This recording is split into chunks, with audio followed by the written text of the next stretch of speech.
Just like in butterfly, rotation does occur in breaststroke. However, as defined by Bill Boomer, it occurs across the short axis of the body, rotating forward and backwards, as opposed to the long axis, rotating side to side. And while not as dramatic as in butterfly, the kick does influence this rotation in order to help swimmers create a little bit more propulsion and, more importantly, get back into line to minimize the amount of drag that they create. Let's find out what's happening and why it matters. Hi everyone, Andrew here, helping you help your swimmers get faster. Traditionally, the breaststroke kick has been thought of as being an around motion. In reality, it's very much a backwards motion in order to help swimmers move forward. Even that doesn't tell the full story. Almost all breaststroke kickers are not only going to kick back, they're actually going to kick down to some extent in order to maximize the kick and to positively influence the position of the body. When swimmers kick down, that's going to move the body up, and because the kick is happening at the end of the body, the kick isn't just going to facilitate an upwards movement, it's going to be a rotational movement that moves the swimmer back into line. After swimmers pull and after they breathe, they're going to be moving down the pool at an inclined position. To breathe and pull, swimmers don't just lift up, they rotate up. And so in order to get back into line, they need to rotate back down. And that happens, one, because of the forward motion of the hands and the chest and the head when swimmers return the breath, but also when the kick happens to lift the hips up. And so if swimmers can couple the forward motion of the body and they can combine that with a kick that's not only moving back but moving down, that's going to rotate the entire body back into line.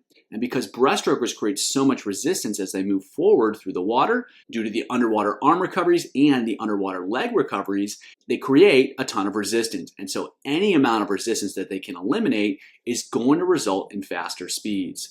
So the more that swimmers can, again, rotate back into line after they kick and after they return the recovery of the arms, they're going to be creating a position that creates a lot less drag, and that means swimmers can create a lot more speed for a lot less effort. So while the kick definitely shouldn't be moving around, it does need to move back. And if swimmers can ensure that some aspect of the kick is moving down, they're going to get that rotational benefit and they're going to get back into line faster, they're going to get back into line easier, and they're going to get back into line more effectively. Let's take a look at some elite swimmers making it happen. So our first swimmer here has one of the best lines in breaststroke that I've seen. You can see that position right here. And so part of that is that she does a good job with her kick in order to get her hips back up in line. Now, some of the swimmers we're going to see, there's actually a much more dramatic movement of the hips following the kick. She's actually relatively subtle with it, but it's a subtle skill that makes a big difference. And it's a contributor into her magnificent line, which allows her to create so much speed because she creates so little resistance.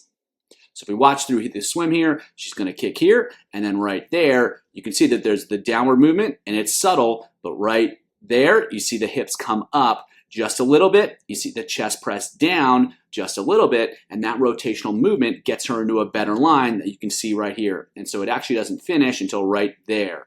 Now, that's a really, really good line.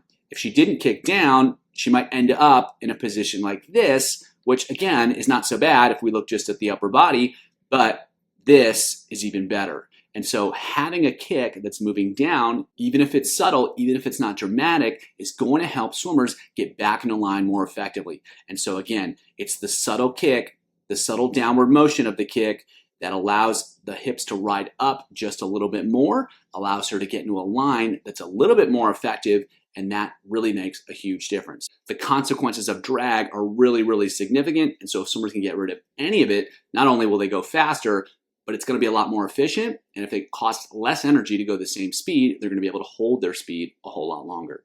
So one more time, she's going to kick here. There's going to be the downward component to it right there, and you can see the subtle rise of the hips again from right there.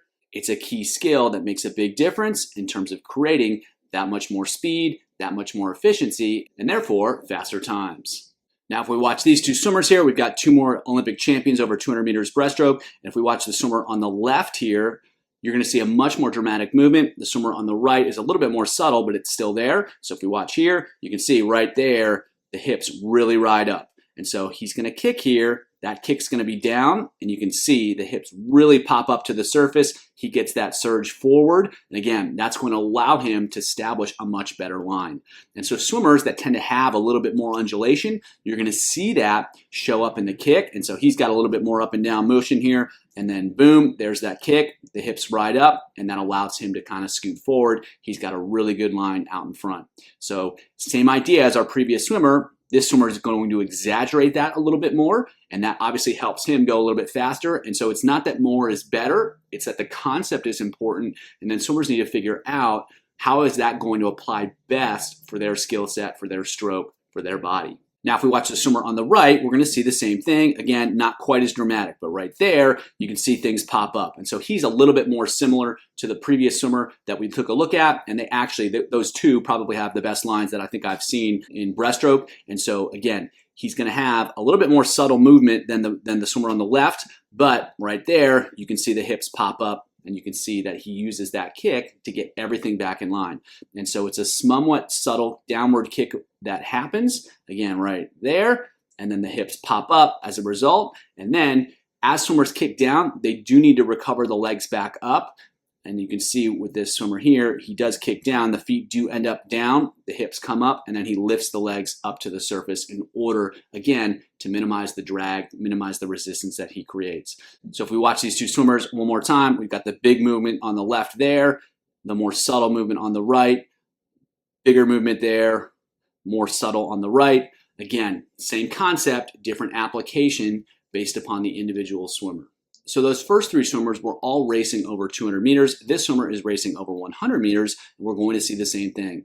And in some cases, it can actually be more important in shorter distances because swimmers have less time to get back in a line due to the higher stroke rates. And so what we'll see is right there, you can see those hips come up as a result of the kick. So down there, and then boom, and then they rise up. You can see the rotational effect of the body. You can see everything kind of rotate up and forward. That's going to push the upper body down, push the lower body up, and that gets everything level in the water. So a really key skill here, and it's going to happen even when swimmers are using really high stroke rates and they're trying to go really fast. So right now, he's rotated up, he's at an incline, and then he moves forward with the upper body. That's going to have a rotational effect, and then he finishes that with the kick there to get the hips up to complete that full rotation. So both aspects, the upper body and the lower body, are contributing to that rotational effect.